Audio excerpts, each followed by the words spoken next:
ब्रजकला केंद्र की तीसरी संगोष्ठी ब्रज के योगदान, विकास और संलग्नता के ऊपर दिल्ली के प्रांगणों पर हो रही है।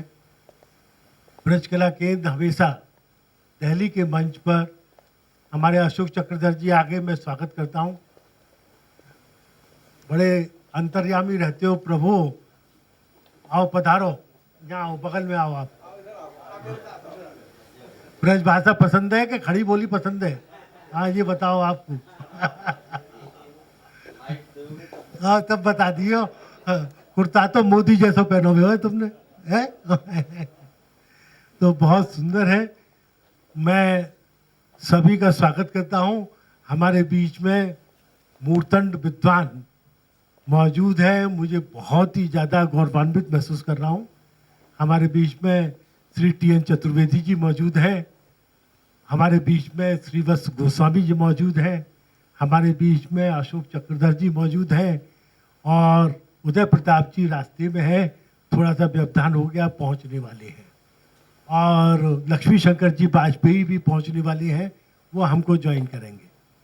तो हम इस बीच में अपनी गोष्ठी के इस सुंदर विषय को, जिस पर कि हम जग को ये दिखाना चाहते हैं, जबकि जापान में मोदी जी गीता भेंट कर सकते हैं, तो हम दिल्ली में रहते हुए ब्रज की क्या चीज़ भेंट करें कि सब लोग उसी तरीके से मोहित हो जाएं कि ब्रज के अलावा उनको साहित्य में कुछ नहीं दिखे। इन्हीं सब चीज़ों के लिए मैं स्टेज पर आमंत्रित करता हूँ हमारे आदरणीय सबसे पहले चतुर्वेदी जी को।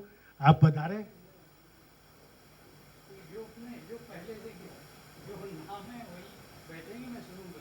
अच्छा अच्छा, जैसे आपकी इच्छा, लेकिन आप तो सर्वव्यापी है।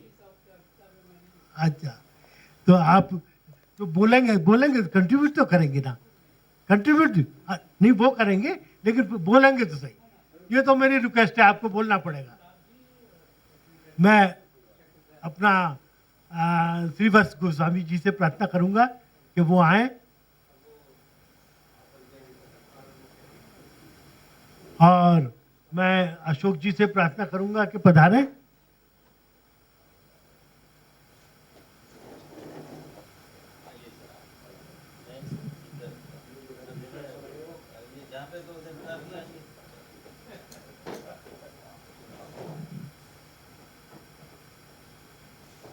मैं अब माइक अशोक जी को देता हूं, वो इसका संचालक। हमारे बीच में मुकेश जी गर्ग मौजूद हैं।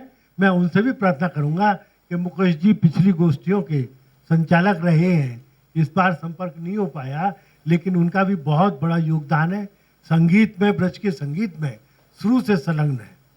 तो मैं उनसे प्रार्थना करूंगा कि वो भी अपना योगदान।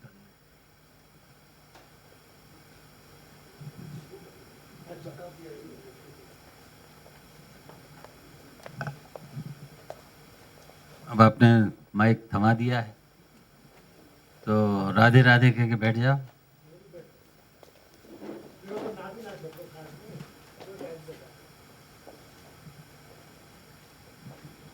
ब्रजकला केंद्र के इस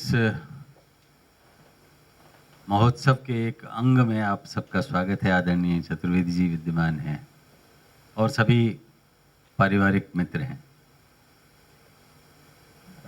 श्रीवत्स गोस्वामी जी ब्रज की महिमा और ब्रज के महत्व के प्रतिपादन को बहुत अच्छी तरह जानते हैं। हमने अनेक बार उन्हें सुना है। ब्रज का योगदान साहित्य और संस्कृति को है या साहित्य और संस्कृति का योगदान ब्रज को है, ये दोनों तरीके से देखे जाने वाली बात है। इसमें किसका योगदान किसके लिए ज्यादा है, ये विद्वान मनीषी लोग सोचें।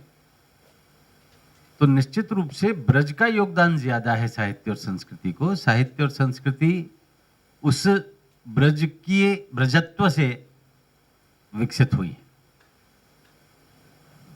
यहाँ डॉक्टर मुकेश गर्ग बैठे हैं जिन्होंने मध्यकालीन और रीतिकालीन साहित्य पर बहुत काम किया है और उसके सांगीतिक पहलुओं को भी छुआ है।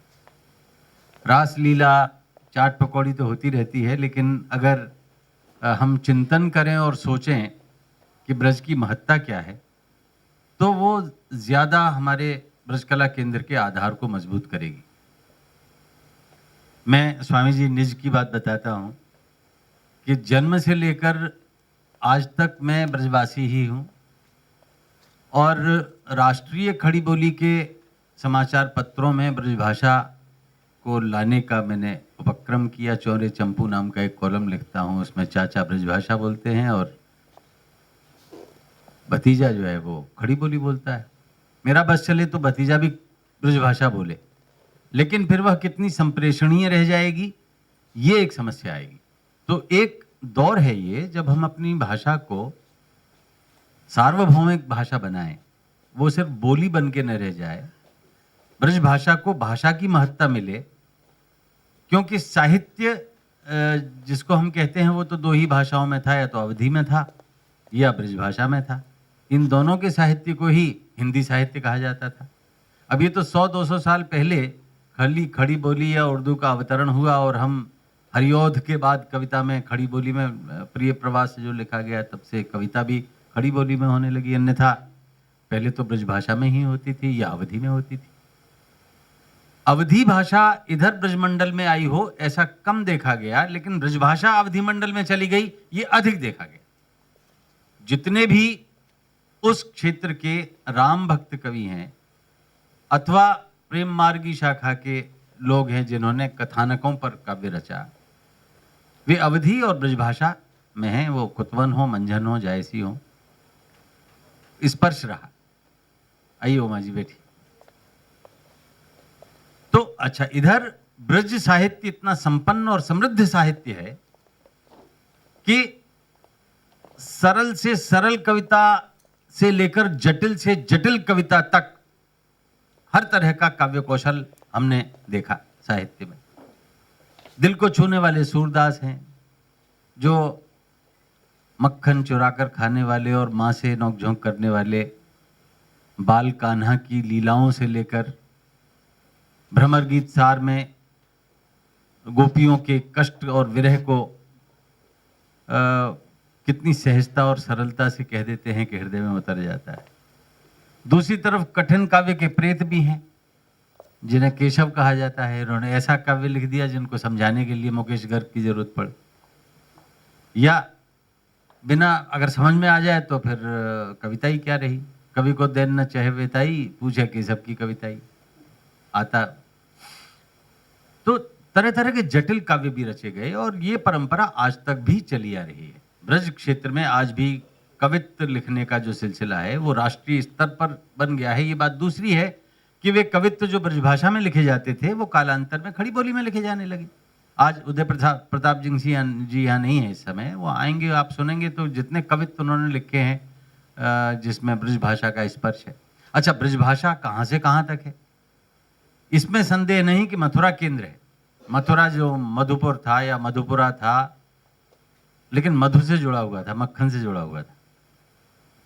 वो कोसी, कामा, डीग, भरतपुर, अलवर, इधर होडल, पलवल तक जाता है, हरियाणा में भी घुस जाता है, इटावा और मैनपुरी तक चला जाता है, राजस्थान में चला जाता है, धौलपुर, भरतपुर, सब जगह ब्रजभाषा का हमें वर्चस्व दिखाई देता है और लोक में तो वह भाषा ही बोली जाती है। लेकिन प्रायः ब्रजवासी संतुष्ट प्राणी है। वो अन्य भाषा भाषियों की तरह अपनी भाषा के लिए दुराग्रह नहीं करता, आग्रह ही नहीं करता। दुराग्रह करना तो दूसरी बात। वो इतना संतुष्ट है कि अगर आप, इस बात को मैं आदरणीय विष्णु जी से कहता रहता हूँ कि सब भाषाओं की एकेडमी बन गई, आपकी ब्रजभाषा की एकेडमी नहीं बन पा रही है। इसलिए बन जाएगी, जब प्रभु करेंगे, जब राधे रानी की इच्छा होगी तब आ जाएगी। तो लेकिन वो प्रयत्न भी जारी हैं और वासुदेव जी भी प्रयत्न में लगे हुए हैं, विष्णु जी भी प्रयत्न में लगे हुए हैं। तो कब होगा साहित्य का अनुशीलन, कब होगा उस साहित्य की महिमा का वैसा गायन नहीं जैसा कि हम पाठ्यक्रमों में पढ़ लेते हैं और विश्वविद्यालय अपनी मुक्ति पा लेते हैं, ऐसा करा के गए आपने सूर पढ़ा दिए और अष्टछाप के कवि पढ़ा दिए। अष्टछाप के कवि भी कहाँ पढ़ाए जाते हैं, वो तो मंदिरों में ही गाए जाते हैं।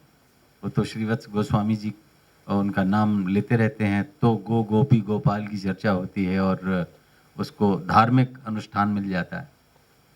धार्मिक अनुष्ठान के साथ साथ उसको सांस्कृतिक धरातल मिले, असल आवश्यकता इस बात की है। और हम किसी भाषाई लड़ाई को सामने नहीं लाना चाहते ब्रज कला केंद्र के माध्यम से, बल्कि ब्रज के गौरव और ब्रज की महत्ता को साहित्य और संस्कृति में रेखांकित करना चाहते हैं।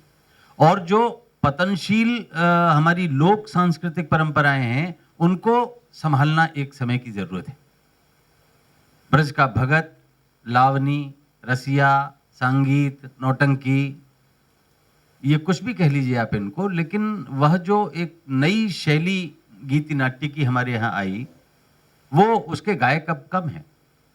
हम सौभाग्यशाली हैं, उस पीढ़ी के हैं कि जिन्होंने नक्कारे पर अत्तन खां की उंगलियों को देखा है।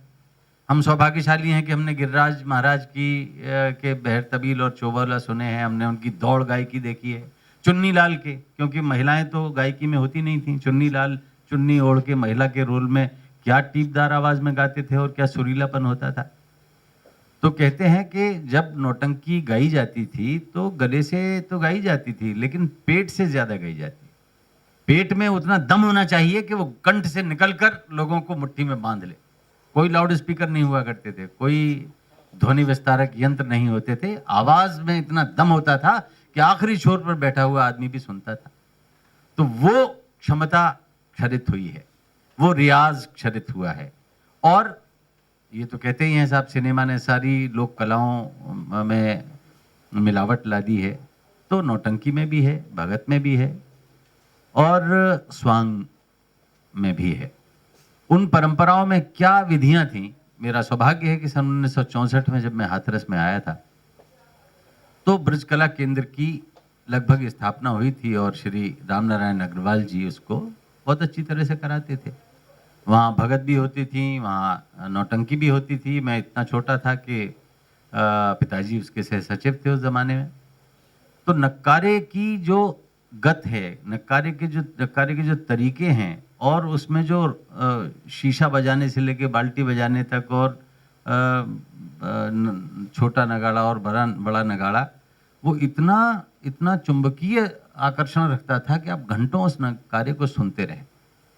और उसमें अगर उतना दम न हो तो ऐसा हो ही नहीं सकता कि एक संवाद बोलने के बाद में गायक एक कोने पे खड़ा हो जाए और फिर नक्कारा बजे काफी देर तक पैरों से चलने वाले हारमोनियम की संगत के साथ। लय, ताल और सुर हमारी लोक कलाओं के प्राण हैं। खिच्चू आटे वारे के रसिया आज भी गाए जाते हैं। नथाराम गौड़ ने कितनी सारी नौटंकियां लिखी, हम कितना उनको याद करते हैं। किच्चू आटे वाले पर कितने शोध कार्य हुए हैं, नथाराम गौड़ पर कितना शोध कार्य हुआ है। और उनकी पुस्तकों को अगर आप उठा के एक साथ ले जाना चाहें तो एक आदमी नहीं उठा के ले जा पाएगा, इतनी किताबें लिखी उन्होंने। श्याम प्रेस हाथरस में एक से एक पौराणिक प्रसंग, मिथकीय प्रसंग और यहाँ तक कि वर्तमान काल में होने वाली सारी घटनाओं और आज़ादी से संदर्भित भी स्वांग लिखे गए और आज भी लिखे जाते हैं। तो मेरा निवेदन इतना ही है, आप इस संगोष्ठी में ऐसा नहीं है कि जिनके नाम छपे हैं वही इसमें भाग लेंगे। बहुत विद्वान लोग बैठे हुए हैं, डॉक्टर शेरजंग गर्ग जी यहाँ बैठे हुए हैं, आदरणीय चतुर्वेदी जी बैठे हैं, यहाँ अनिल चतुर्वेदी जी बैठे हैं। मुकेश गर्ग निश्चित रूप से हमारे ब्रज साहित्य के न केवल अध्येता हैं बल्कि संगीत के साथ एक गहरी समझ रखते हैं। भाग्यश्री जी हैं, उमा जी बैठी हुई हैं। तो मेरा अनुरोध है कि मुझे माइक सौंप दिया गया है, तो मैं सिर्फ इतनी सी प्रस्तावना के साथ कि 84 कोस की यात्रा कर लेना भर ब्रज के प्रति प्रेम भाव का निदर्शन नहीं है। गोवर्धन बाबा के पैर छू के आ जाने भर से भी काम नहीं चलेगा, संतोष से भी काम नहीं चलेगा। हम संतुष्ट हैं। इसका एक प्रमाण ये भी है कि ब्रज में डोमेस्टिक वायलेंस अगर होती है तो उल्टी तरफ से होती है। बलम तो ऐसा मारूंगी, हैं, मान जा वरना ठीक कर दूंगी। बरसाने की होली महिला की शक्ति को बताती है। महिला सशक्तिकरण जितना ब्रज में दिखाई देता है अन्यत्र नहीं है। उसका एक गहरा गर्हित जो कारण है आदरणीय चतुर्वेदी जी, मैंने सोचा कि ये जो आसुरी पेय आंग्ल आया, ये पहले नहीं था। भंग भवानी की छत्र छाया में रहा जाता था। अच्छा, भंग सेवन करने के बाद में कोई भी आदमी आक्रामक कभी नहीं हो सकता, वो पिटलेगा और हंसेगा। मैं गलत, मेरा सामाजिक व्याख्या गलत नहीं है विष्णु जी। तो ये अनुभव एक आध बारी कर ले तो तर जाए आदमी उसमें, तो ऐसा है कि फिर शपथ ही ग्रहण करनी पड़ेगी कि ऐसा क्यों किया। बहरहाल ब्रज भूमि, ब्रज की रज में कुछ है जो हमें खींचती है। अभी विष्णु जी कह रहे थे कि मोदी जी वहाँ गए हैं, कुछ दे के आएंगे।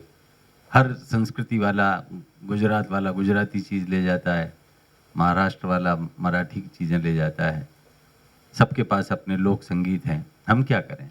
तो ब्रज के पास तो सिर्फ रज है, और उस रज में अगर कुछ है, अगर वे परमाणु हैं, अगर उन अणुओं में कहीं कोई ताकत है, उसमें अगर गोपी गोपाल और गाय के धन के प्रति कोई संवेदनशीलता है और प्रेम है, तो उस प्रेम को साकार करने के लिए जो और भौतिक शक्तियाँ चाहिए वो सब जुटाने का प्रयत्न होना चाहिए। तो मैं सबसे पहले मुकेश जी से ही कहूँगा कि वे ब्रज के साहित्य और ब्रज के संगीत और सांस्कृतिक उत्सव पर थोड़ा सा प्रकाश डालें।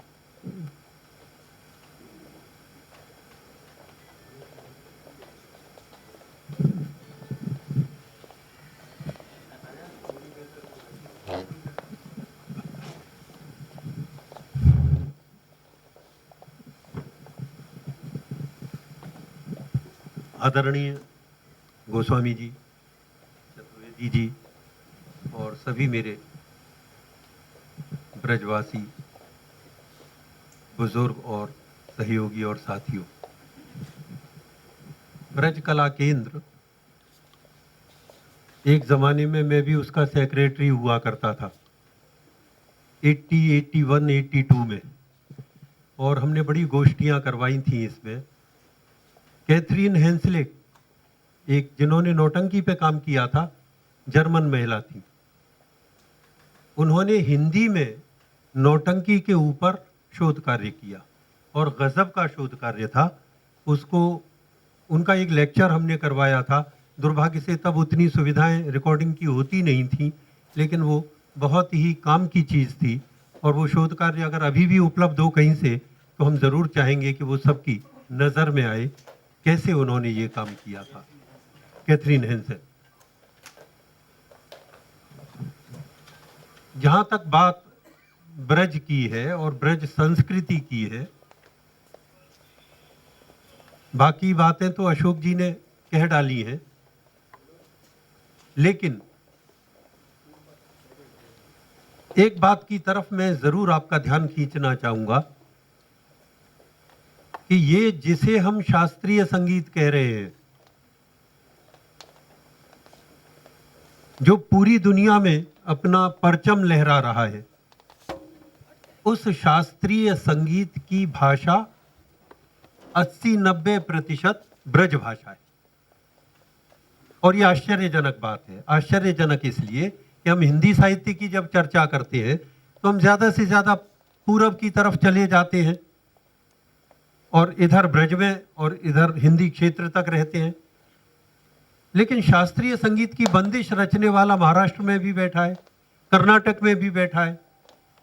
जब जब वो रचना करता है, जब जब ख्याल बनाता है, जब जब ठुमरी की रचना होती है, ठुमरी में तो फिर भी अवधि आ जाती है, लेकिन ब्रज का उसमें सबसे ज्यादा महत्वपूर्ण हिस्सा होता है। शास्त्रीय संगीत, मैं इस बात को बार बार कहता हूं और आज फिर कहना चाहता हूं कि हमारी जितनी कलाएं हैं, चित्रकला, वास्तुकला, साहित्य कला, ये जितनी कलाएं हैं, सबके ऊपर कहीं पश्चिम का, विदेश का कोई ना कोई प्रभाव जरूर आया है, किसी न किसी आंदोलन के रूप में आया है, जरूर आया है। लेकिन एकमात्र आज अगर कोई कला बची है तो वो शास्त्रीय संगीत कला बची है इस देश की, जिसके ऊपर आप 1% भी यूरोपियन प्रभाव साबित ही नहीं कर सकते।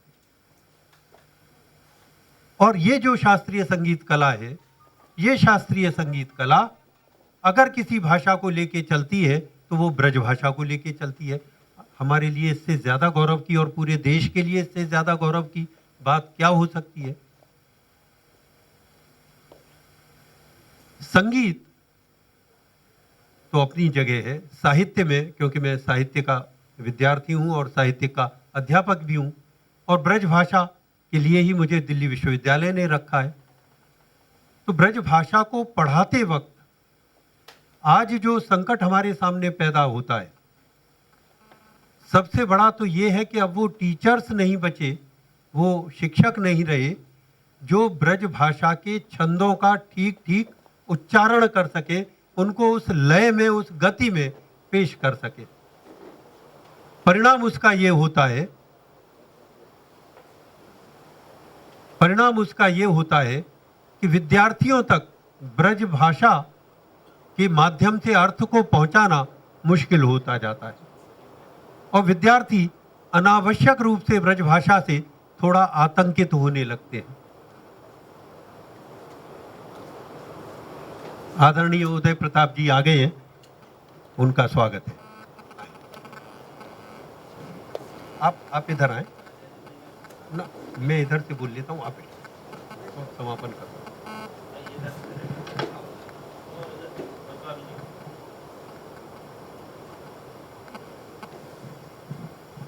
मैंने गोस्वामी जी के पास सुरक्षित है।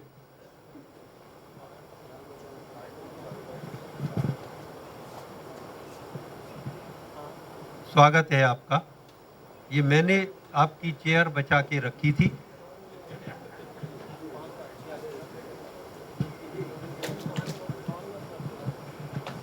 तो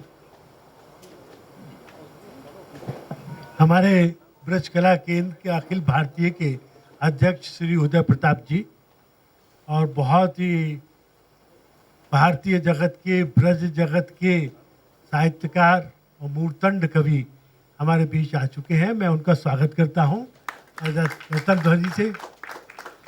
हमारे अशोक चक्रधर जी उनके विशेष प्रशंसकों में से हैं, शिष्यों में से हैं, सहयोगियों में से हैं, और सभी आज जो है कवि सम्मेलन, कवि जगत जो है आज उदय प्रताप जी की छत्र छाया में ही ब्रज के लिए फल रहा है, फूल रहा है। मैं स्वागत करता हूँ। मैं अपनी बात समाप्त करूं उससे पहले एक बात की तरफ आपका ध्यान खींचना चाहता हूं। ये वजह क्या है कि ब्रज भाषा इतने व्यापक रूप में इस भारत पर एक लंबे समय तक राज करती रही और आज भी शास्त्रीय संगीत में राज कर रही है। उसका राज ये है कि ब्रज भाषा ही एक ऐसी भाषा है जिसको रबर की तरह आप तोड़ मरोड़ सकते हैं, और किसी भाषा में ये बात नहीं। पंडित विष्णु नारायण भातखंडे जो हमारे शास्त्रीय संगीत के बहुत बड़े शास्त्री थे, उन्होंने एक जगह लिखा था कि ये जो महाराष्ट्र के लोग हैं ये चाहते हैं कि मराठी में ख्याल बनाएं शास्त्रीय संगीत के। मैं इसका विरोधी हूं। मराठी होते हुए वो कह रहे हैं मैं इसका विरोधी हूं। क्यों? इसलिए कि मराठी भाषा वैसी नमनीय भाषा नहीं है जिसे तोड़ा मरोड़ा जा सके। दूसरे, मराठी दिमाग ऐसा है कि वो अपनी भाषा के साथ जरा सा खिलवाड़ करते ही नाराज हो उठता है। तो आप जब जब रचना करेंगे गाने के हिसाब से तोड़ना पड़ेगा और वो मराठियों को बर्दाश्त ही नहीं होगा। तो बहुत सारी रचनाएं की, पंजाबी में बहुत सारी रचनाएं हुई, लेकिन दुनिया के लोग जो गा रहे हैं वो ब्रजभाषा ही गा रहे हैं। उसका कारण ये है, मैं एक उदाहरण दूं आपको। कृष्ण शब्द है, कृष्ण, कृष्ण को अगर आप गाएं, संस्कृत हमारे यहाँ कभी भी गेय भाषा नहीं रही। संस्कृत बिल्कुल गेय भाषा नहीं है। सांगीतिक पाठ संभव है उसका, गायकी में संस्कृत को नहीं गाया जा सकता। कारण उसके बहुत सारे हैं, द्वित्व बहुत है, संयुक्ताक्षर बहुत है, कठोर वर्ण बहुत हैं संस्कृत में। इन सब से लेकर घिसते घिसते घिसते घिसते ब्रज भाषा जब आई हमारे सामने तो उसमें इतना लचीलापन पैदा हो गया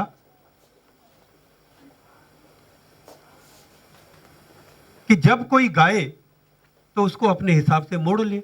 जैसे मैं शब्द कृष्ण आपके सामने रख रहा हूं, कृष्ण का जब वो गेय नहीं था तो किशन हुआ, कृष्ण को किशन किया, आसान हो गया, अब बोला जा सकता है। किशन को और ज्यादा कोमल बनाने के लिए कान्हा किया, किशन कान्हा, और अंत में तो इतना गोल कर दिया कि वो कन्हैया ही हो गया। कन्हैया, कृष्ण से चले कन्हैया तक की ये 4-5 पीढ़ियां ब्रज भाषा के शब्दों ने संस्कृत से लेके 4-5 पीढ़ियों तक अपने को घिसा है, कोमल बनाया है, चिकना बनाया है। तब ये शास्त्रीय संगीतज्ञों के और गीतकारों के काम की भाषा बन पाई है। तो जो सबसे बड़ा कारण है ब्रज भाषा की लोकप्रिय होने का, वो उसकी नमनीयता है। कोई भी कठोर आदमी आपको ब्रज में मिलेगा ही नहीं, थोड़ी देर लड़ेगा उसके बाद सरेंडर कर जाएगा, ये होता है। जबकि कहीं और जाएं तो मैं उनका नाम नहीं लेना चाहता, और प्रदेशों का, वहां जाएं तो आप जरा निकल के आके बताएं।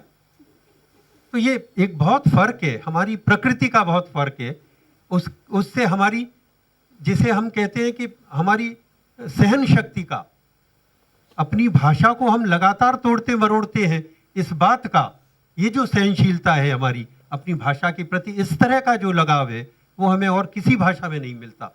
अवधि भी एक सीमा तक ही है, उससे ज्यादा अवधि भी नहीं चलती। ठुमरी वाले कुछ लोग जो पूरब के हैं, बस वो थोड़ा ठुमरी में अवधि का प्रयोग करते हैं, वरना ब्रज की ठुमरियां आज भी सब जगह गाई जाती हैं, बजाई जाती हैं, और कारण वही है, उसको तोड़ना मरोड़ना। तो मैं इसके साथ ही अपनी बात संपन्न कर रहा हूं, क्योंकि अब विद्वान आ गए हैं और वो अपनी बात कहेंगे। धन्यवाद। मुकेश जी को सुनते रहना बड़ा अच्छा लगता है, क्योंकि न केवल तर्क से बल्कि रस के अर्क से वो अपनी बात कहते हैं। कृष्ण के कितने रूप हैं और क्यों शास्त्रीय संगीत में ब्रज भाषा बड़ी अनुकूलन के साथ प्रतिष्ठित है, उसका एक तत्व तो बताया ही। दूसरा श्री वत्स जी बताएंगे कि कृष्ण भक्ति के आयाम कितने हैं और कितने तरह से हम जितना तोड़ मरोड़ सकते हो आप संगीत में शब्द को, उतना ही अपनी भक्ति पद्धति में भी लचीलापन ला सकते हो। जो नवधा भक्ति है, श्रवणम कीर्तनम विष्णु स्मरणम पाद सेवनम अर्चनम वंदनम दास्यम साख्यम आत्मनिवेदनम, जो आपको अच्छी लगे, अनुकूल लगे, फिट हो, सखा बन जाओ, दास बन जाओ, मित्र बन जाओ, अर्चना करो, वंदना करो, कीर्तन करो, संकीर्तन करो, जैसे मनाए वैसे करो, कृष्ण को रिझाओ, केशव देव बना के रिझाओ या साक्षी गोपाल बना के रिझाओ। तो वैसे भी 8 रूप हैं, लाला बना के ले जाओ, लड्डू गोपाल बना के ले जाओ। तो ये ऐसा ही नहीं है कि जिसने जिस तरह से हरि को देखा उसी तरह से उसको आराधना शुरू कर दिया। तो एक दूसरा पक्ष है भक्ति वाला, दूसरा ज्ञान वाला। लेकिन ज्ञान की जो धाराएं हैं वो संतों के पास रहीं, भक्तों के पास नहीं रहीं। ज्ञानी भी एक स्तर पर आकर शरण प्रेम की ही लेते हैं। कबीरदास ने कितना भी ज्ञान का रहस्यवाद लिया हो या और ज्ञान मार्गी शाखाएं हमारे साहित्य में रही हों, लेकिन उनका पराभव या उनका जो प्रवेश है वो प्रेम मार्ग में ही होता है। उसके अतिरिक्त निदान है ही नहीं। रस के बिना कोई आप आगे चल ही नहीं सकते। और संगीत में भी रस की सृष्टि करना रहता है। ठाकुर जी का 8 बार ख्याल रखा जाता है। भोर के उठने से लेकर शयन तक कितने प्रकार की आरतियां और कितने प्रकार के भोग लगते हैं। तो ये सारी चीजें जब एक साथ मिल जाती हैं और इनका घुलन हो जाता है, तब हम कहते हैं कि इसका, ये ब्रज की संस्कृति है जिसका प्रभाव साहित्य पर पड़ रहा है। और जहां रस नहीं होता, जैसे रामचंद्र शुक्ल जी ने कहा था कि जिस तरह आत्मा की मुक्तावस्था ज्ञान दशा कहलाती है, उसी तरह हृदय की मुक्तावस्था रस दशा कहलाती है। और हृदय की मुक्ति की इसी साधना के लिए मनुष्य की वाणी जो शब्द विधान करती आई है, वही कविता है। तो ब्रजभाषा की कविता पर शुक्ल जी का ये कथन काफी सटीक बैठता है कि हृदय की मुक्ति होती है वहां जहां प्रेम होगा, वहां हृदय की मुक्ति होगी। और हृदय की मुक्ति की साधना ही आपको गायन और वादन तक ले जाती है और बहुत आगे तक प्रेम के मार्ग को प्रशस्त करती है। आदरणीय अग्रवाल जी का मैं स्वागत करता हूँ। नहीं, कृपया स्थान लें। ये मुझे बड़ी प्रसन्नता की बात लग रही है कि विष्णु जी ने सोचा था कि ये सेमिनार चर्चाओं में भला कौन आएगा, लेकिन इससे प्रेरणा लेनी चाहिए कि लोग बात करना चाहते हैं, लोग जानना चाहते हैं और समझना चाहते हैं कि संस्कृति के मूल उत्स क्या हैं। तो आप पधारो। तो मैं चाहूँगा कि हमारे उपस्थित मित्रों में से जो ब्रज संस्कृति पर और अपने मन से कोई प्रकाश डालना चाहें, तो श्री भगवान जी को मैं निमंत्रित करता हूं कि वे आएं और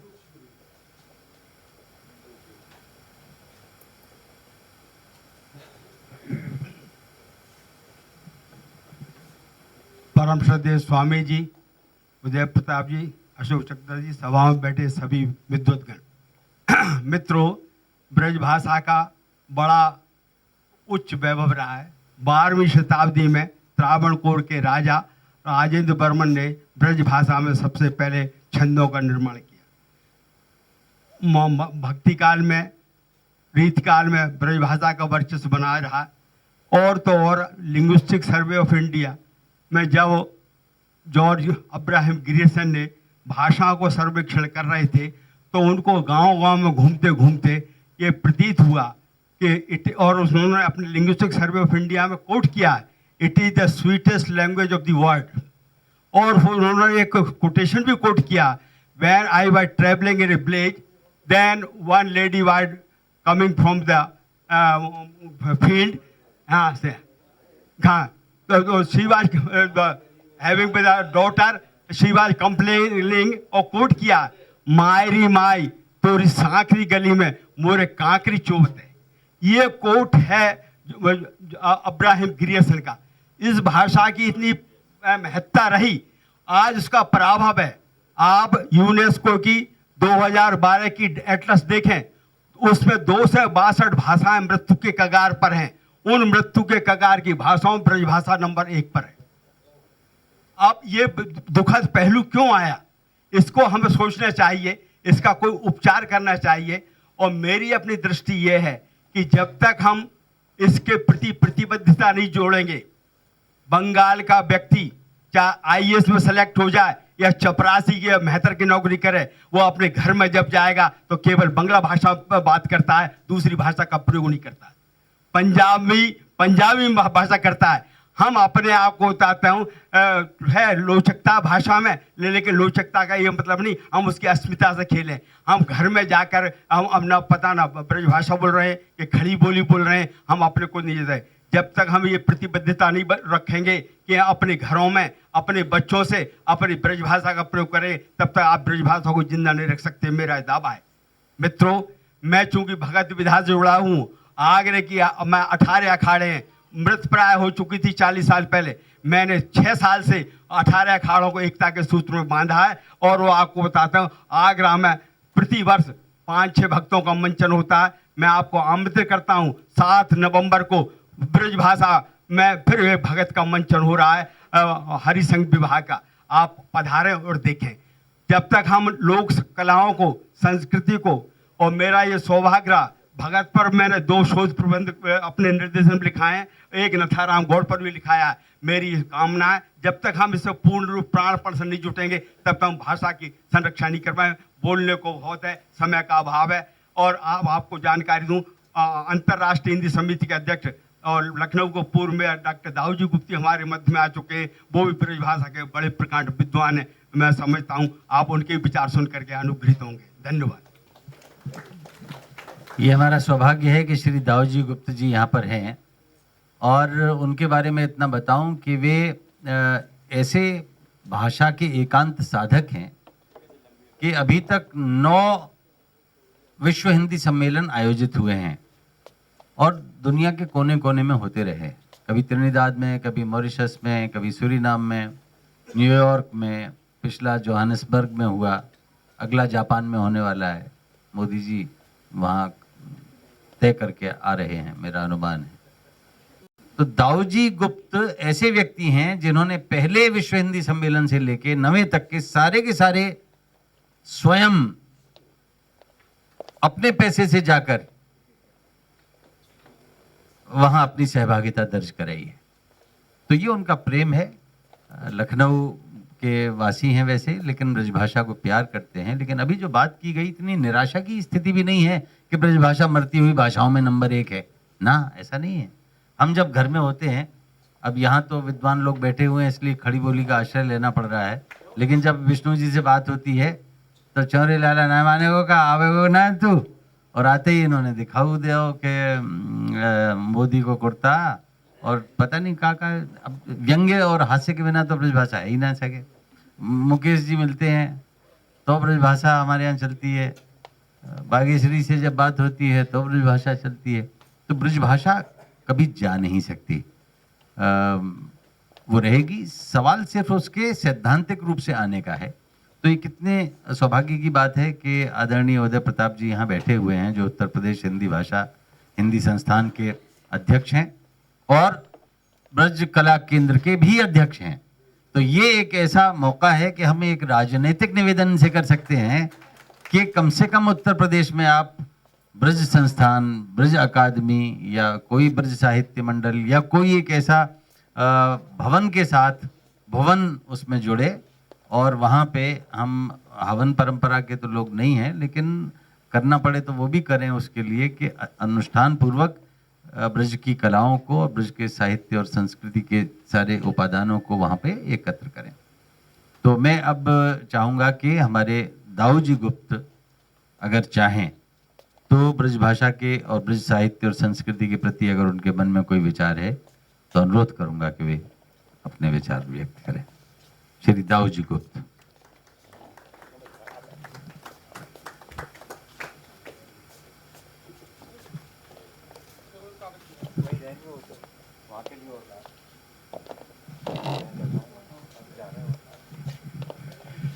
जी, परम आदरणीय और परम श्रद्धेय स्वामी जी, परम सम्माननीय डॉक्टर उदय प्रताप सिंह जी, इसके संचालक हमारे परम सम्माननीय अशोक चक्रधर जी, एवं यहाँ पर उपस्थित हमारे ब्रज साहित्य के प्रकांड विद्वान डॉक्टर श्री भगवान शर्मा जी और सभी उपस्थित सम्मानित बंधुओं। ब्रज भाषा, ब्रज संस्कृति और ब्रज साहित्य का हमारे वांग्मय में अत्यंत महत्वपूर्ण स्थान रहा है। मैं केवल एक छोटा सा उदाहरण दे करके ब्रजभूमि के महत्व के विषय में आपको एक उपाख्यान यहाँ पर प्रस्तुत करना चाहूँगा। भगवान ने उद्धव को भेजा कि वो जाकर पता करे कि उनके द्वारका में महाराज बनने के उपरांत वहाँ पर उनके प्रति क्या अवधारणा है। बहुत से विद्वानों ने लिखा है, लेकिन पद्माकर जी का एक अद्भुत उद्धरण है कि जब उद्धव गए और उन्होंने गोपियों से पूछा कि कृष्ण के प्रति आपकी क्या भावना है, वो तो आपको छोड़कर द्वारका में विराज रहे हैं। तो उन्होंने बड़ा सुंदर उत्तर दिया। उन्होंने कहा कि नैनन रमे हैं, रोम रोमन बसे हैं, अंग अंगन हुलसे हैं, निकसे हैं को कहत है, और ऊधो वो गोविंद मथुरा के कोई और, यहाँ मोरे तो गोविंद मोहि मोहि में बसत है। और उसके बाद जब उद्धव पहुंचे, द्वारका पहुंचे, तो वहाँ एक बड़ी अद्भुत घटना घटी। आप तो जानते हैं कि राजकाज कैसे होता है। राज सत्ता से थोड़ा सा संबंध मेरा भी रहा है, और हमारे आदरणीय उदय प्रताप जी जो डॉक्टर उदय प्रताप जी जो अध्यक्षता कर रहे हैं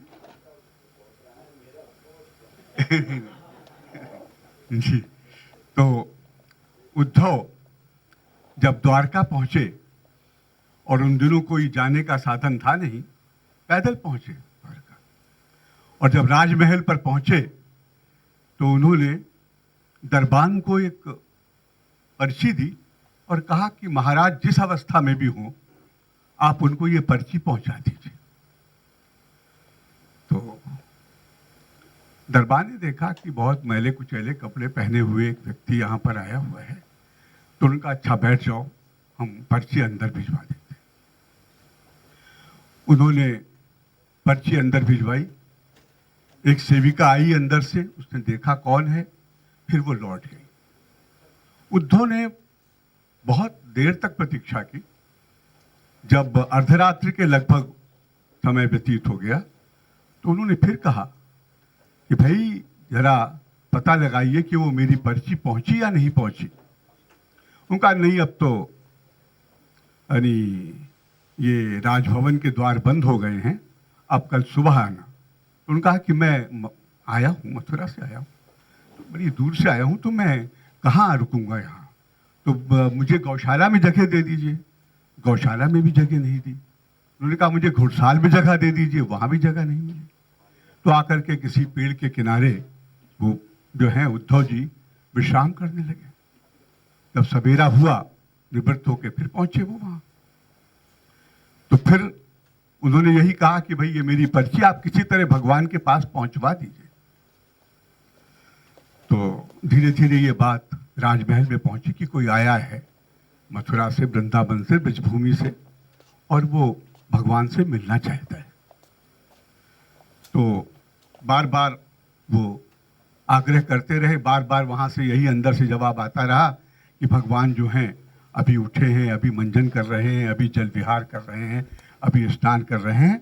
बाद में आया कि वो पूजा कर रहे हैं। तो पूजा में 1 घंटा हो गया, 2 घंटा हो गया, 3 घंटा हो गया, 4 घंटा हो गया।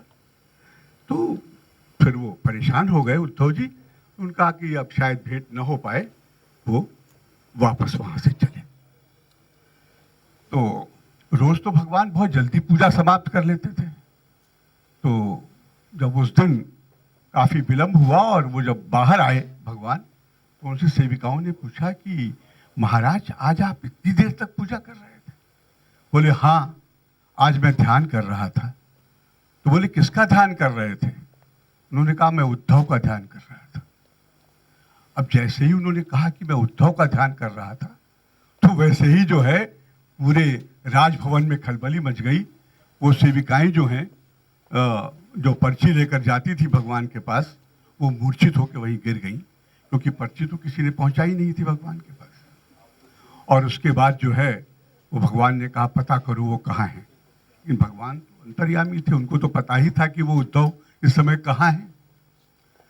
और उसके बाद जो है वो हुआ ये कि पूरी जो इंटेलिजेंस थी, सीआईडी थी और जितनी सेना थी, सब लगा दी गई कि भाई उद्धव को ढूंढो, उद्धव कहाँ है।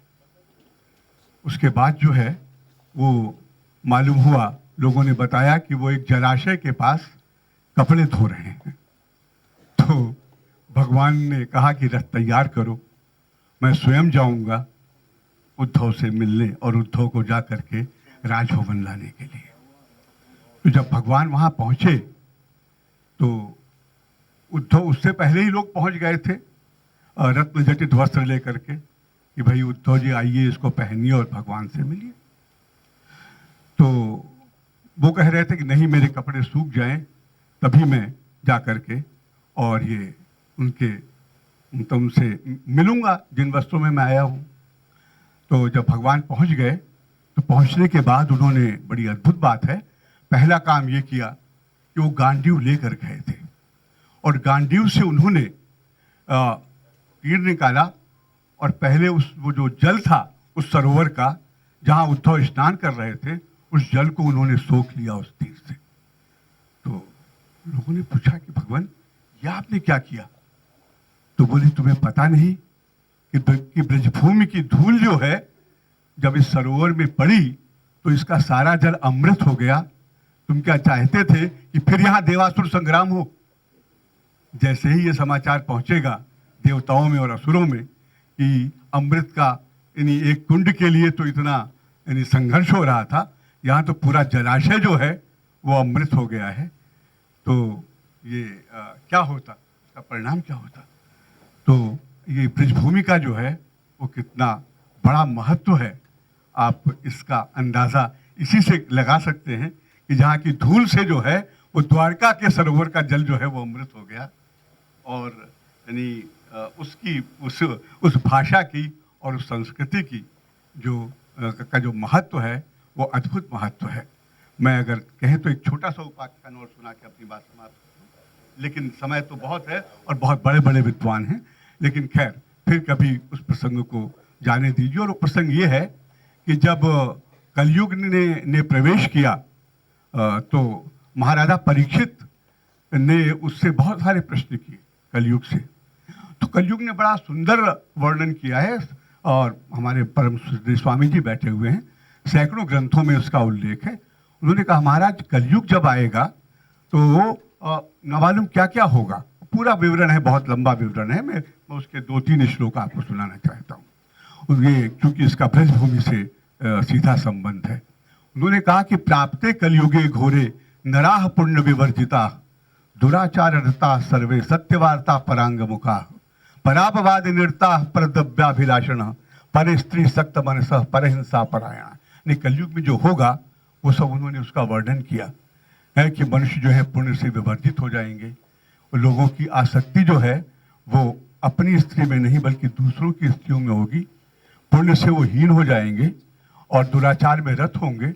अगर उन्हें सबसे अच्छी बात कोई लगेगी कि वो दूसरों की बुराई लगेगी और दूसरों को धन का कैसे अपहरण करें। ये बड़ा लंबा विवरण है उन्होंने दिया। लेकिन उनका कि महाराज कलैर दोष निधे राजन्नस्ति हे को महान गुण। लेकिन कलयुग में एक बहुत बड़ा गुण है महाराज। बोले वो क्या है? हैं? तो उन्होंने कहा कि हरेर नामैव हरेर नामैव हरेर नामैव केवलम कलौ नास्तेव नास्तेव नास्तेव गतिरन्यथा। उन्होंने कहा कलयुग में केवल कृष्ण का नाम जो है और वो भी ब्रजभूमि के कृष्ण का नाम जो है वही पर्याप्त है सारे पापों से मुक्ति के लिए, सारे कष्टों के निवारण के लिए और पूरे विश्व के कल्याण के लिए। तो ये ब्रजभूमि का बहुत बड़ा महत्व है। और ये तो खान है, रस की खान है। यानी एक मैं उसका और ये छंद सुना के अपनी बात समाप्त करूंगा।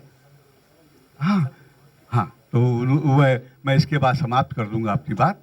वो छंद है कि रसखान का है कि सुकुमारता देख कुमारी लजय छल छंद सिखे चित चोरन के और जमुना तट गोपिन रोकत हो कर कौतुक भव मरोरन के अति चंचल नैनन हेरी हंसी बहुभाव की योरस बोरन के जो पे नंद लला तुम होते लली तो गरे कट जात करोरन के। ये मैं आपको समर्पित कर रहा हूँ।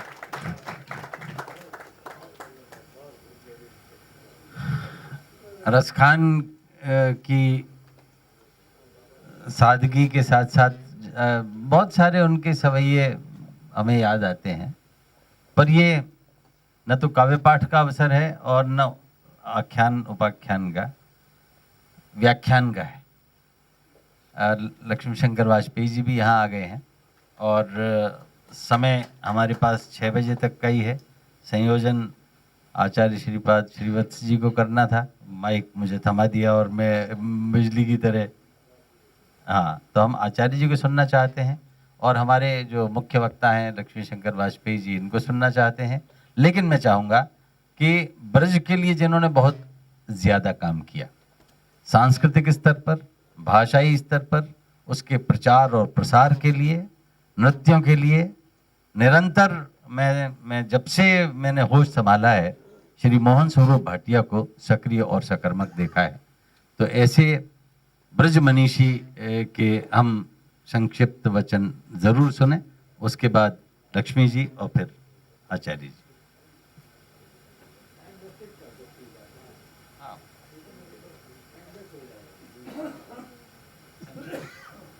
59 सेकंड में। जय श्री कृष्ण।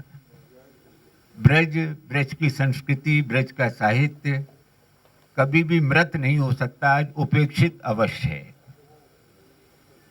हमारी जो लोक संस्कृति है, सूरदास को कभी नहीं भुलाया जा सकता।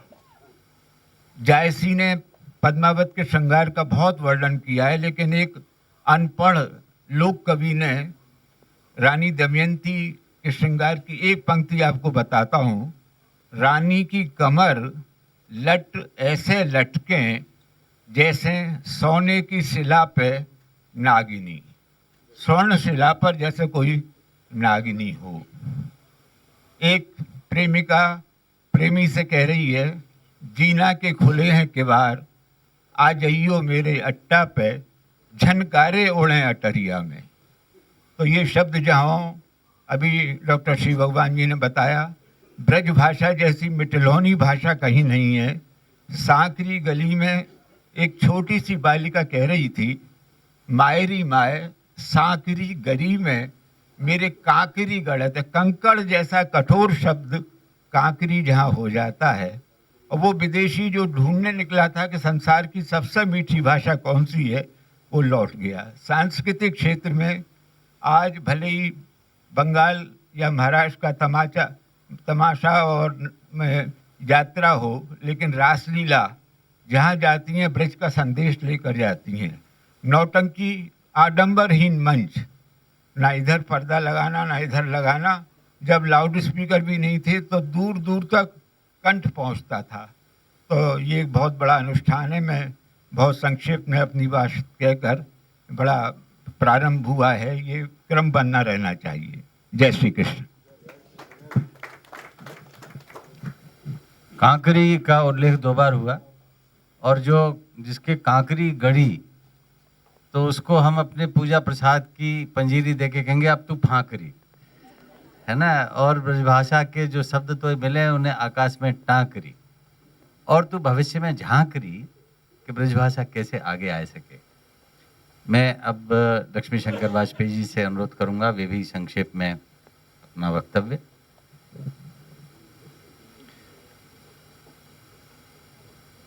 एक तो गोयल साहब से मेरी बात हुई थी, तो चाह रहे थे कि उसका संचालन मैं करूं। अब मैंने बहुत कहा था ये टाइम ऐसा है, बहुत ख़तरनाक है, लेकिन ये माने नहीं। तो उन्होंने कहा अच्छा चलो। तो संचालन का काम तो जो काम था ये अशोक भाई बहुत बढ़िया कर रहे हैं। इनसे अच्छा संचालक मुझे पूरे भारत में कोई नज़र आता नहीं।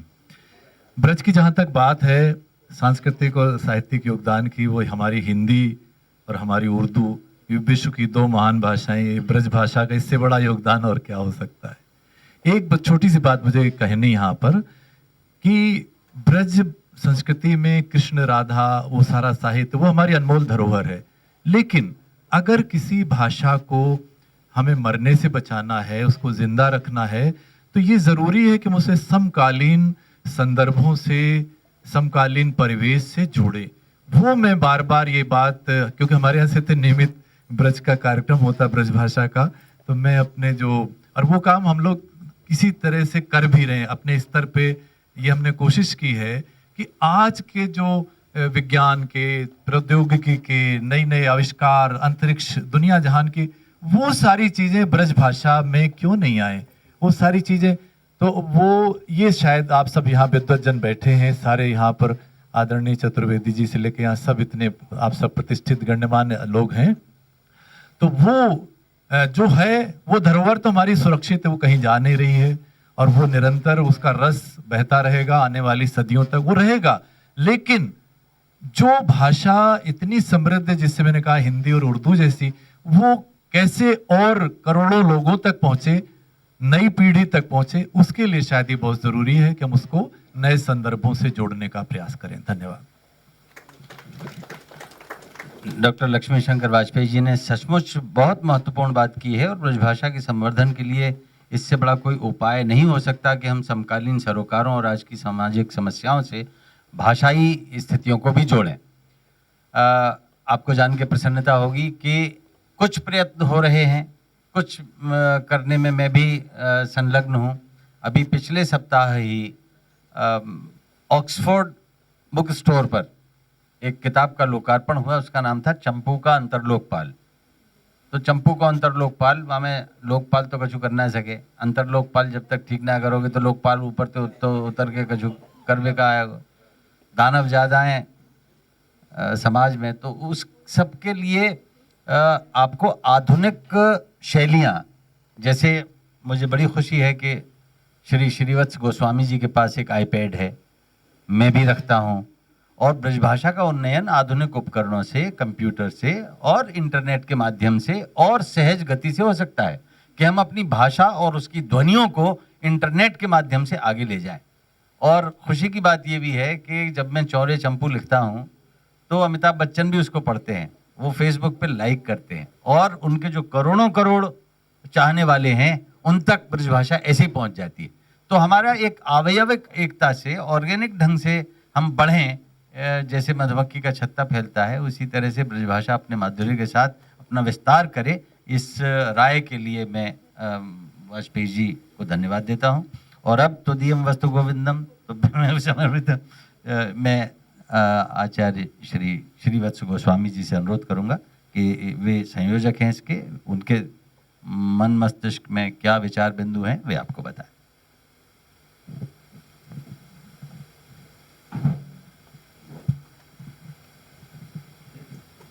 कृष्णाय वासुदेवाय हरे परमात्मने प्रणत क्लेशनाशाय गोविंदाय नमो नमः। यहाँ उपस्थित सभी ब्रज रस रसिकन के चरणन में प्रणाम करते हुए मैं कछु बात अपनी रखना चाहूँ हूँ और बैठ के बोल रहे हूँ क्योंकि मेरे पास खड़ी बोली ना है।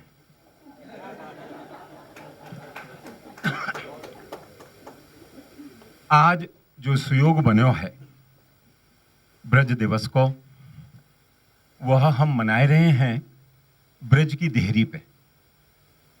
ये दिल्ली सीमान की बात वही, ये दिल्ली ब्रज की देहरी है और वह देहरी को हम कछु अपभ्रंश करते करते और कहीं और ले गई, वह है ब्रज की देहरी।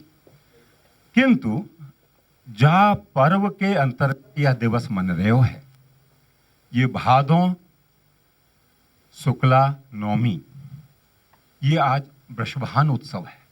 जैसे नंदोत्सव हो गए है, नवमी को हो गए है, एक दिन बाद हो गए है। आज वृषभान जी अपनी लाली को उत्सव मना रहे हैं। और वो उत्सव कहाँ मने है जी? वो दिल्ली मने, वो दिल्ली मनाए मने, वो कहाँ मने? वो मने बरसाने में। ये उत्सव निश्चित रूप से बरसाने में है रहे हो है। आपको लग रहे हो है कि हम आईआईसी में बैठे हैं, किंतु बात ऐसी नहीं है। क्यों? प्रमाण दो हैं। भीतर भी रस बरस रहे हो है और छत पे भी टपाटप बरस रहे हो है। और आज की जो समाज है वहां में यही पद से प्रारंभ हो गए हैं, रस सरस बरस रहो बरसाने जू। कृति की बात कर लोगे तो ब्रज की बात स्वयं होएगी होएगी, बच ना सको, बच ना सको। दोनों एक हैं। कारण कहा है? मानव होने के नाते हम आप सब सुखमुखिया है और सुखमुखिया मानव की संस्कृति ब्रज संस्कृति ही है। वो ब्रजन करे है, दुख से सुख को, अभाव से भाव को, अविद्या से विद्या को, मृत्यु से अमृत को। ये हमारो प्रस्थान और स्थान यही है, ब्रजन। हम संतोष नहीं करे हैं जहां पे हैं, उन अभाव और कष्टन से हम संतुष्ट नहीं हैं और उनको छोड़ के आगे बढ़ना ही चाहे, बढ़ना ही चाहे। तो निरंतर ब्रजन की जो संस्कृति वह नीरसता से सरसता की ले जाने वाली जो बात है, वो चलनो ही तो मानव की सांस्कृतिक यात्रा है। और मानव की सांस्कृतिक यात्रा में और कहा है, और कछु नहीं है। तो ब्रज यद्यपि एक अनादि संस्कृति है, किंतु जिनको ब्रज सो नातो है, ब्रज की बात कौन कह सके हैं? जिनको ब्रज से नातो, और ब्रज से सबसे अधिक नाता कौन को? जिनको है, आप जानो हो, मैं नाम नहीं बताऊं, उनने एक बात कही, जयति तेधिकम जन्मना ब्रज। हे कृष्ण, तेरे जन्म से ही ब्रज की महिमा स्थापित भई है। ब्रज हो, किंतु ब्रज के कछु टकनाए उठ रहे, कोई ना पूछ रहा ब्रज को। तेरे आने से, तेरे जन्म से, ते जन्मना ब्रजम अधिकम जयति। जय जयकार ब्रज की तेरे कारण से है। ये कौन ने कही? ये ब्रज गोपिका ने कही, ब्रज गोपिका ने कही। तो यह जो ब्रज संस्कृति के पूर्ण प्रकाश की जो विशेष घटना भई, तो वहां से कहा लगे है कि ब्रज संस्कृति यदि एकमात्र नहीं तो अधिकांशतः कृष्ण संस्कृति आज जो हमारे पास उपलब्ध है, आज जो है। यद्यपि ब्रज के झूला में, पलना में बुद्ध भी झूले हैं, महावीर भी झूले हैं, समान रूप से झूले हैं, किंतु बुद्ध रस नहीं ले पाए। अंगुत्तर निकाय में आनंद से बोले, मैं कान पकड़ूं, इधर से उधर से घुमा के, इधर से दंड बैठक करके जिंदगी में ब्रज नहीं जाऊंगा, जिंदगी में ब्रज नहीं जाऊंगा। बोले कहा भयो? आनंद बोलो, तथागत कहा भयो? बोले तत्र पंचमे आधीनता, the huge 5 defects in Braj, और मैं कभी ब्रज की तरफ मोह ना करूं। बोले कहा है? बोले बहुरजा, खाली धूल उड़ा है वहां पे। अब बताओ, हरियाली प्रदेश के बुद्ध और ब्रज में आएंगे और वह रज को स्वाद कहां से ले पाएंगे? बहुरजा, चंडा सुन रखा, प्रचंड कुत्ता है वहां पे, हाईवे को दौड़े। उद्धता यक्षा, यक्ष जो है इनकॉमिटेबल, कोई से नियंत्रित ना है रे। और कहा है, बोले स्वल्पा पिंडा, मेरे जैसे भिक्षु को जो है भीख चकाचक नहीं मिली वहां पे, नहीं मिली। और जो आखिरी बात है जो बड़ी खतरनाक है, प्रचुरा मातृग्रामः, वह ब्रज में देविनी की पूजा विशेष हो गए। ये 5 डिफेक्ट बुद्ध को मिले, ब्रज को स्वाद नहीं ले पाए। तो आज बहुत संक्षेप में वो कृष्ण कृति कहा है, जो ब्रज की संस्कृति है, जो संपूर्ण और समवेत और सम्यक संस्कृति जो ब्रज की है, संस्कृति कहा है। वहां में मूल बात केवल एक ही है कि जब ब्रह्मा जी को सुनाई पड़े हो कि वसुदैव गृहे साक्षात जनिष्यते पुरुषा पराः, उन्होंने कहा काहे के ताई? वहां वैकुंठ में जहां कोई कुंठा नहीं है, वह को छोड़ के और भूलोक में उतरवे के ताई काहे के ताई तत्पर है रहे जी? कहा पागलपन है, कहा पागलपन है? उनके एक ही पागलपन है, जैसे कहे ना कि राम जन्म के हेतु अनेका, तो कृष्ण जन्म के भी हेतु अनेका, बहुत हेतु है। किंतु जनिष्यते तत्प्रियार्थम, केवल अपनी प्रिया की सेवा करवे के ताई ब्रज में अवतीर्ण होंगे वसुदैव गृहे साक्षात परशः पुरा। जो परम पुरुष है वो केवल अपनी प्रियाजू की सेवा के ताई आएंगे, बस, और कोई उद्देश्य नहीं या उद्देश्य नहीं है। आए क्योंकि वो जाने कि मैं अगर राधा की कृपा के बिना अगर लीला करूंगा तो लीला आधी है, मैं भी आदो हूं, होती न राधे की रकार तुम में, तो राधे बिन आधे शाम, आधे शाम होते। ये कृष्ण को मालूम है, उनको मालूम है। तो आए तो वहां वो जो पुरुष अपनी प्रकृति से खेलवे के ताई आयो, लाल लड़ावे के ताई आयो, रिझावे के ताई आयो, तो सबसे पहले कहा देखो कि वो जो प्रकृति को दूसरो रूप है, जो पंच तत्वात्मक है, वो क्षुब्ध है, वो शोषित है, प्रताड़ित है। और बात में विस्तार की आवश्यकता नहीं है, अपनी प्रेममयी लीलाने के माध्यम से भूमि को स्वस्थ कियो, जल को स्वस्थ कियो, अग्नि को पान करके अग्नि को नियंत्रण कियो, तृणावर्त को वध करके वायु को ठीक कियो, और आकाश को अपनी मुरली ध्वनि के द्वारा वह ध्वनि प्रदूषण को भी दूर करके प्रकृति को स्वस्थ किया। जब प्रकृति स्वस्थ है गई तो उन्होंने कहे कि ये बात बनेगी नहीं, प्रकृति स्वस्थ रह नहीं सके है। साधन बहुत चाहिए, और साधन के ताई आर्थिक पर्यावरण अगर ठीक नहीं है तो बात नहीं बनेगी। और आर्थिक पर्यावरण श्री कृष्ण ने एक कंकड़ी से, मुझे पनघट पे नंदलाल, कोई गाय सके तो गाय के बता दे भैया, मुझे तो गाय सकूंगा मैं। कांकरिया मोए मारी और गागरिया फोर डाली, ये कहा भयो। ये हमारे कृष्ण जो है गांधी बाबा से अर्थशास्त्र की कछु पाठ पढ़ी आए, और उन्होंने कही कि जो कछु उत्पादन है, उत्पादक को अधिकार वापे है पहले प्रयोग को, जो बचेगा the surplus will go to the market केवल। और उन्होंने कही कि भैया एक मटकी अगर कंस को दे जाओगे तो एक मटकी हमको दे दो। अब 100% export tax, the export is unviable, smuggling होने लगी। तो उन्होंने कही कि मैं भारत सरकार नहीं हूं कि नियम बना दूं, कानून पालन नहीं कराऊं। Ruthlessly it will be implemented.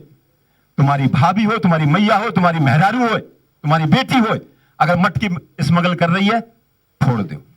तो कांकड़िया मोह मारी, आर्थिक क्रांति। मथुरा के मॉल बिना माल के सूने है गई। Now it is a sellers market, producers market. आर्थिक क्रांति है गई। जब आर्थिक क्रांति भई तो उन्होंने कही कि सामाजिक व्यवस्था यदि ठीक नहीं है तो मालूम है यह द्वैद्वय बापन वारो। आज तक ये कोई निश्चय नहीं कर पावे है। यदि अमिताभ बच्चन ने पूछ दूनी सप्तकोटि महामणि में कि कृष्ण के मां बाप कौन है, तो नंद बाबा को बताओगे कि भैया वसुदेव बताओगे, कौन को बताओगे? ये सामाजिक क्रांति है। और जो भीषण क्रांति जो उनने करी, जो चौंकाने वाली क्रांति है, वो है धार्मिक और आध्यात्मिक क्रांति। धर्म के नाम पे भी यदि शोषण है तो पर्यावरण उल्टो पलटो है। इंद्र को अपदस्थ करके पर्यावरण के देवता बुलगराज महाराज की है गई जय जयकार। और ये जो क्रांति भई है, माने काऊ क्षेत्र में शोषण नहीं, सेवा। और वो सेवा भी दिखावे की नहीं, मजबूरी की नहीं, प्रेम से। और प्रेम का सूत्र मुझको 10 साल पहले अशोक जी ने दियो हो कि प्रेम को तत्व है हित, कि जहां से हम प्रेम कर रहे हैं वाकई भलाई काय में है। यदि वाह को हम चिंतन कर लें तो प्रेम है, नहीं तो काम ही काम है बस। तो प्रिया की सेवा कराएगा कौन? प्रेम से राधा रानी की सेवा कराएगा कौन? कोई मंच संचालक चाहिए। और वाकई ताई वृंदा देवी की स्थापना कृष्ण की एक अलग क्रांति है। वो वृंदा देवी प्रकृति को, वो पौधा जो सबसे वल्नरेबल है, सबसे वल्नरेबल है। नेक ज्यादा प्रेम भाव में आपने पानी ज्यादा डाल दियो, सूख गयो, गल गयो। नेक गर्मी ज्यादा है गई, अस्त है गयो। पाला ज्यादा लग गयो तो अस्त है जाए। इतना कमजोर, आम जैसे फल लगे नहीं। तुलसी के पौधा के नीचे भगवान कृष्ण ने कभी लीला करी नहीं, बाकी ऊपर चढ़ के बंसी बजाई नहीं, कोई लाभ नहीं। सांसारिक रूप से वृंदा देवी हमको कछु दे नहीं सके। हम वैष्णव होते भय भी अपने फॉये में, अपने ड्राइंग रूम में तुलसी के पौधा को नहीं सजामे। एरिका पाम ले आएंगे खरीद के 2000 रुपया को, किंतु तुलसी के पौधा की एस्थेटिक वैल्यू आज तक नहीं बनी, आज तक ना बनी। कृष्ण के डंडा से एक पौधा तो जरूर लगा लियो घर में, किंतु एस्थेटिक वैल्यू नहीं है। एरिका पाम से तुलसी का पौधा कंपीट नहीं कर सके। वह वृंदा देवी की स्थापना करनो और वृंदावन के रास मंच को उनके हाथ में सौंप देनो, माने प्रेम की वही देवी हो सके है। प्रेम कहा है कि न लेना न देना और बस। अगर वो कर सको हो तो प्रेम की बात है। और वाकई ताई प्रिया के पास जाऊंगा तो सजावट मेरी चाहिए। मैं सजावट कहाँ होगी? उनने कही भैया ये वेस्टेज है, एक पक्षी को वेस्ट है, रिफ्यूज है। उन्होंने कहा रिफ्यूज? या सृष्टि में कोई रिफ्यूज नहीं है, वाकू तोड़ो और पगड़ी में लगाई लियो। और वो उनकी ब्रांड, उनका ब्रांड कहा है, जो एक पक्षी को जो रिफ्यूज है, जो वेस्टेज है, वो कृष्ण की बनी, वो श्री कृष्ण की पहचान है। एक चेहरा बना दो और एक मोर पंख लगाए के और पोस्ट कार्ड हिंदुस्तान में कहीं डाल दो तो कौन के नाम को है? वृंदावन ही पहुंचेगा वो, और कहां पहुंचेगा? जैसे चश्मा को पोस्टकार्ड कहां पहुंचो, वही बात है। तो वो जो प्रिया की सेवा करनी है, वो प्रिया कौन है? और आज राधा अष्टमी के पर्व पे कोई कयास लगाने की जरूरत है कि कृष्ण प्रिया कौन है? कौन है कृष्ण प्रिया? एक ही तो है, श्री राधा, श्री राधा। किंतु वह प्रिया ऐसी विचित्र है कि कृष्ण से कोई संबंध नहीं, कोई गठजोड़ा नहीं है, काउ प्रकार को नहीं। सामाजिक जितने भी संबंध पुरुष और नारी के बीच में हैं, वो सब संबंधन को अतिक्रमण जहां संबंध में है, वही श्री राधा और कृष्ण को परकीया भाव है। वो परकीया भाव यौनेतर संबंध के लाइसेंस नहीं है, लाइसेंस नहीं है। समस्त कामना और वासना के परे यदि प्रेम के कारण कोई प्रेम कर सके, केवल विशुद्ध प्रेम के कारण प्रेम, तो वो केवल श्री राधा कृष्ण में है। राधा कृष्ण और प्रेम, राधा कृष्ण और प्रेम एवं, दूसरा उदाहरण ही नहीं बनो नहीं उदाहरण, वह परकीया भाव की बात है। और एक जो बहुत छोटा सा उपाख्यान हम सबको मालूम है कि ये कृष्ण, अरे दो बाटन के बीच में और साबुत बचो न कोई, दो मेहरारू हो या एक मेहरारू हो और एक प्रेमिका हो, वह पुरुष की गति देखो भैया कैसी हुई। किंतु यहां तो 16,108। नारद जी को चिंता भाई, नारद जी को बड़ी चिंता भाई कि हमारे की कहा दुर्दशा हो रही होगी। दो के बीच में तो साबुत बचाना कोई, और ये 16,108 में कैसे जिगर वाला है भैया, देखें तो चल के ये 16,100 गले में कैसे आई। और ये मानव इतिहास को ऐसा पन्ना कहीं नहीं है, कहीं नहीं है। ये जो डेबोनायर, ये प्ले बॉय श्री कृष्ण, हमारे सुप्रीम कोर्ट भी जो है व्याख्या कर रहे हैं कछु विचित्र, पूरी सांस्कृतिक धरातल को छोड़ के और कृष्ण के ऊपर टिप्पणी कर रहे हैं। ये बात का है, भौमासुर के यहां 16,100 नारी देह शोषण में बंदी बनी भाई, ठीक है। जब मुक्त है गई, मुक्त होने के बाद उनकी ट्यूबलाइट जली, उन महिलाओं की, उन्हें कि अब हम कहां जाएं, कौन पति हमको स्वीकार करेगा, कौन से पति में इतनी हिम्मत है जो देह शोषण करी भई नारी को सती के रूप में वापस ले ले। कौन सो भैया राखी बांधेगो, बंधवावेगो, कौन पिता जो है वो मेरा विवाह करेगो, कौन पुत्र जो है मुंह में श्रद्धा करेगो। We are social waste. Shri Krishna, या से तो तुम हमको अगर मुक्त न करते तो रोटी कपड़ा और मकान तो मिल रहे हो। कृष्ण ने कही, जब मोर पंख वेस्ट ना है सके, नारी कहां से वेस्ट है। आज से तुम द्वारिका की पूर्ण मर्यादा युक्त, पूर्ण ऐश्वर्य युक्त महारानी बनोगी। कहीं मानव इतिहास में या के समान कोई दूसरा पन्ना है? नार्यस्तु यत्र पूज्यन्ते रमन्ते तत्र देवता, या को दूसरा उदाहरण नहीं है, दूसरा उदाहरण नहीं है। यही मारे कृष्ण आज कृष्ण हैं, वो कृष्ण। किंतु उनके 16,108 में आप बता सको हो, इनके 3 घाट हैं इनके लीला के, ब्रज घाट, मथुरा को घाट और द्वारिका को घाट। कौन सी पटरानी इनके संग तीनों जगह रहे हैं? और आपका समय शुरू हुआ है अब, केवल 40 सेकंड है। केवल यमुना, केवल यमुना। श्री राधा नहीं है, रुक्मिणी नहीं है और कोई नहीं है, श्री यमुना। वह त्रिसर्गो मृषा की जो बात है। और जब इतना सब कछु है तब महारास है, तत्र आरभत गोविंद। जब इतनी बात है जाएगी तैयारी, तब रास हो सके, नहीं तो रास की कल्पना ही रह जाएगी। तत्र आरभत गोविंद। तो ये रास कहा है। मानव जीवन में जितने भी द्वंद्व हैं, जो हमको लगे हैं कि ये परस्पर मार काट के ताई बने हैं, अस्मत् जुस्मत् प्रत्यग्योचरो विषय विषयिनो तमः प्रकाशवत, जो आदिशंकर अपनी टीका को प्रारंभ कर रहे हैं, ये जो द्वंद्व है मानव जीवन में, यही तो हमको मारे डाल रहे हैं। महाराज ने कही, ये द्वंद्व जहां उल्लसित है कि उन्मुक्त होके और समवेत नृत्य कर सके, वो रासमंडल हम प्रदान कर रहे हैं। वो द्वंद्व वहां पर और परस्पर बात है जाए तो यह कोई प्रक्रिया जहां पे अधूरी न रहे मानव जीवन की, वो महाराज श्री कृष्ण ने उपस्थित किया। किंतु गोविंद को ही हम स्वयं भगवान क्यों मानने लगे? भागवत ने एक बड़ी शोविनिस्टिक बात करी है।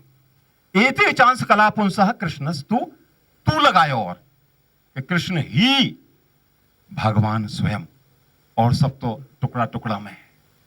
बात का है, बात बहुत सी हो सके हैं, किंतु आखिरी बात 2 वाक्यन में यही लगे है मोए कि ईश्वरता, ऐश्वर्य और ईश्वरता वा को पूर्ण मानवीकरण यदि कहीं भयो तो केवल श्री कृष्ण में भयो, केवल श्री कृष्ण में भयो।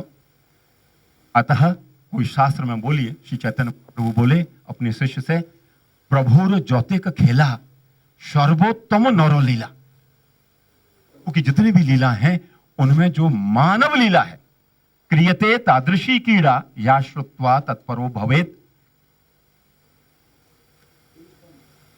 सामान्य मनुष्य आत्मजम, भागवत कहे सामान्य मनुष्य आत्मजम। तो मन कहा है कि हमारी मजबूरी है मनुष्य होने के नाते कि हम अमानवीय और अतिमानवीय संकेत, भाषा, सिंबल्स, ये हमारी पकड़ के बाहर। यदि ईश्वर को भी हमें पकड़ना है और ईश्वर हमसे बात करना चाहे, ईश्वर हमसे खेलना चाहे, तो ईश्वर की मजबूरी है कि वाकु मानव बनना पड़ेगा। ईश्वर की मजबूरी है ये, यद्यपि हमारी मजबूरी है ये कि हम मानवीय ही भाषा में संप्रेषण कर सके। हम हिमेल की भाषा नहीं जाने, हम कुत्ता की भाषा नहीं जाने, पाल सके हैं कुत्ता को, किंतु हम जाने नहीं कि वो भावों करके कहा गया, वो भी हम जबरदस्ती अंग्रेजी सिखावे। तो जो मानवीय की बात है वह जगत गुरु श्री कृष्ण मानवीय कृति करके और मानवीय संस्कृति को स्थापित करने के टाइम ब्रज में आए। और वह श्री कृष्ण जो संपूर्ण ऐश्वर्य रूप हैं, किंतु ब्रज में उनको पूर्ण ऐश्वर्य गुप्त है, प्रकट नहीं है। प्रकट है कहा, संपूर्ण माधुर्य ही प्रकाशित है। तो श्रीमद् भागवत कहे है कृष्ण के लिए, सकल कलादि गुरु ईश्वरा। जीवन जीने की जितनी भी कलाएं, काम कला से लेके, पाक कला से लेके और चित्रकला से लेके और संगीत कला से लेके, जो कछु भी जितनी कला हैं, वो प्रभु के वह माधुर्य के प्रकाश करवे के तहीं हैं। और वह सकल कलादि गुरु ईश्वर, जो ब्रजेंद्र नंदन हैं हमारे, वो विविध रूपन से प्रकाशित हुए हैं। और जब वो विविध रूपन से प्रकाशित होने लगे हैं तो दार्शनिक विस्फोट ब्रज में, दार्शनिक चिंतन के विस्फोट, साहित्यिक रचना को तो कोई अब आपको आकलन ही संभव नहीं है कि ब्रज ने कहा दियो है, मानवीय साहित्य को कहा दियो, भारतीय साहित्य को तो गड्ढे में जान दो, मानवीय साहित्य को ब्रज ने कहा दियो है। या कुछ सोच के देखो, एक बहुत छोटा सा उदाहरण, Harvard oriental series, Harvard oriental series, वहां में यह है कि बहुत ही जो क्लासिक टेक्स्ट है वो ही केवल वहां में प्रकाशित हो सके। और आपको जान के ये ताज्जुब होगा कि हार्वर्ड ओरिएंटल सीरीज में सूर सागर एकमात्र ग्रंथ है जो वह हार्वर्ड ओरिएंटल सीरीज में अगले साल प्रकाशित होने जाए। केवल एकमात्र पूरे विश्व साहित्य में से, और नहीं तो classical Sanskrit, classical Greek, classical Latin, बस, या के अलावा कुछ नहीं। हार्वर्ड ओरिएंटल सीरीज में और कोई भाषा का प्रयोग नहीं, प्रवेश नहीं है। वहां प्रवेश भयो है तो केवल सूर सागर को, जो 2 खंड में अगले वर्ष वहां से निकल रहे हो है। आज यह जो दार्शनिक चिंतन की बात है, साहित्यिक बात है, प्रदर्शन और ललित कलान की बात है, स्थापत्य की बात है, और जितनी भी विधाएं हैं, वो हम सब हमारे मुरली मनोहर के व माधुर्य को प्रकाशित करवे की ही बात है। और अंत में तो खाली इतना ही है कि जय जय श्री राधे। आपको धन्यवाद कहना तो उस शब्द का कोई अच्छा उपयोग नहीं है। धन्य भाग्य कहा जा सकता है जब ये बोलते हैं, तो उसमें रस माधुरी और कृष्णमय होकर सारी चीज़ों को व्याख्यायित करते हैं। इसमें संदेह नहीं कि कृष्ण मनुष्य के सबसे निकट लगने वाले देवता हैं और उदासी के मरुस्थल में मुस्कान का पुष्प खिलाने वाले हैं, जीवन से जुड़े हुए हैं और हमें अपने लगते हैं, इतने अपने लगते हैं कि उनसे हम बतिया सकते हैं और चाहे तो उनसे ज्ञान का अतिरेक भी प्राप्त कर सकते हैं। तो कृष्ण ब्रज हैं, ब्रज कृष्ण हैं और कृष्ण केंद्रीय धुरी हैं ब्रज के चिंतन की और वहाँ की साहित्य और संस्कृति की, इस बात में कोई दो राय नहीं हो सकती। मैं अब आज के अध्यक्ष श्री उदय प्रताप जी से कहूँगा कि 6 बजे का समय किसी उसके लिए दिया हुआ है जलपान के लिए और 7 बजे से रासलीला होनी है, तो आपके अध्यक्षीय वक्तव्य के साथ ये एक सफल संगोष्ठी संपन्न होगी। बातें तो ये प्रस्थान बिंदु की तरह से हैं, आगे बढ़ेंगी, आगे चलेंगी और जब बात चलेगी तो दूर तलक जाएगी। आदरणीय स्वामी जी और सभी आदरणीय महान भाव, मैं आप सबको प्रणाम करता हूं और बहुत धन्यवाद देता हूं ब्रज कला केंद्र के सारे संयोजकों को और अधिकारियों को कि आपका इतना सुंदर प्रवचन आज सुनने का हमें अवसर मिला। कहने को कुछ रह नहीं गया है, मैं सिर्फ एक बात ये कहना चाहता हूँ कि हिंदी का विद्यार्थी होने के नाते कि मुझे ये पता है कि तुलसीदास जी को तब तक मान्यता प्राप्त नहीं हुई थी महाकवि की जब तक उन्होंने विनय पत्रिका नहीं ब्रजभाषा में लिख ली थी।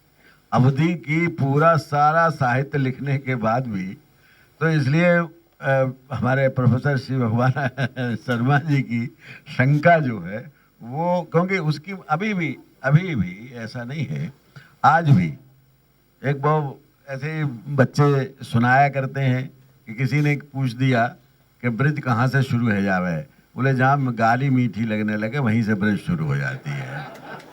तो वो बेचारा चल दिया दिल्ली से मथुरा की तरफ, तो एक जगह कोई बुढ़िया मिल गई, उससे पूछी कि ब्रज कहाँ, मैं बोले जा देखो बाबरे ब्रज में ठाड़ो, ब्रज की पूछ रहे हो।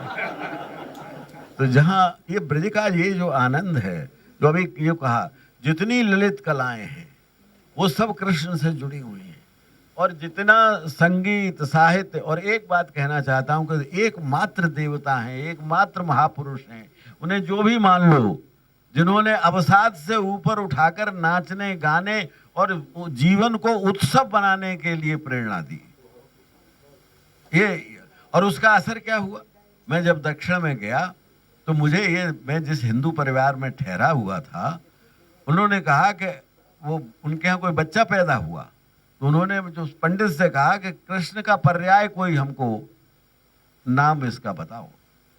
तो मैं जब ध्यान गया इस वाक्य पर तो मुझे हैरत हुई। आप भी देख लो, केरल में, तमिलनाडु में आपको जितने पार्थ सारथी मिलेंगे, राधा कृष्ण मिलेंगे, कृष्ण गोपाल मिलेंगे, पूरा जो भी सब वो भगवान कृष्ण के पर्याय होंगे।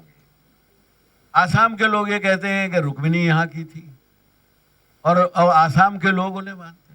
तो मैं समझता हूं कि उनसे ज्यादा मान्यता और है सब देवता है, लेकिन उन्होंने जीवन को उत्सव बताया। तो ऐसी सारी जो ब्रज की संस्कृति है, ये बात सही है कि हमको जागरूक होना चाहिए। जो चेतना आज ब्रज कला केंद्र के अग्रवाल साहब ने और विष्णु जी ने, आदरणीय मुरारी जी, सभी लोग, हमारे वासुदेव जी का, उन्हीं का, वो तो मैं कहने वाला था कि जिनका नाम भी वही पर्याय है वो भी बैठे हैं। तो हम आप सबको प्रणाम करते हैं और ये भावना बनी रहे, हमारा प्यार बना रहे। रह गई ये जो बात कही थी इन्होंने, इसके लिए हमने और आपने भी बहुत प्रयास किए हैं। ब्रज का महत्व जो है अद्भुत है।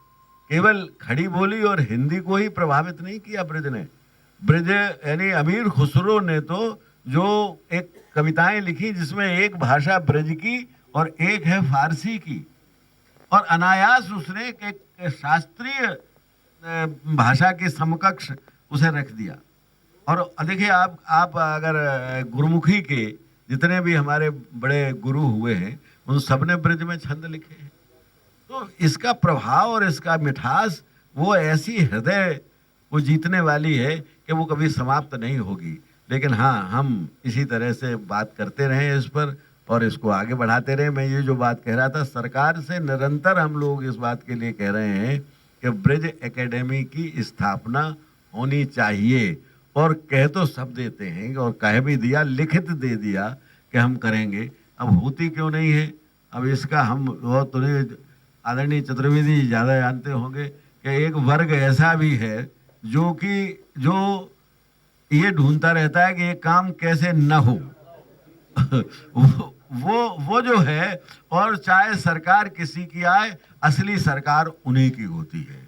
ये इसलिए मैं इस बात कह रहा हूँ।